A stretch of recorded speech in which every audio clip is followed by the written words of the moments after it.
rahvas, siin on Game Bitches HD ja mu sõber siis, me kanname oma kanali nime. Okei, noh, sulle ka sõna. Et me oleme siis täna kõnes ja tänane teema on kuidas tõmmata Counter-Strike 1.6.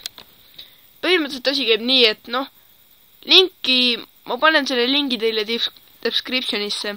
Ühesõnaga, vajutad selle lingi peale ja satud sellele lehele. Ja siis keerige allapoole, siin on direct download. Vajutage direct download ja noh, selle peale. Ja ühesõnaga see laeb, vaata teil on siin väike kast ja siis nii ühesõnaga laeb ära ja igasugused rannid asjad paned ära. Selle uutorentiga ka tõmmata. Jah, ma soovitan direct downloadi panna, palju mõistlikum minu arust. Põhimõtteliselt, et ma ei hakka seda teile näitama, kuna meil on mul on Counter-Strike 1.6 olemas. Need on sama kiired.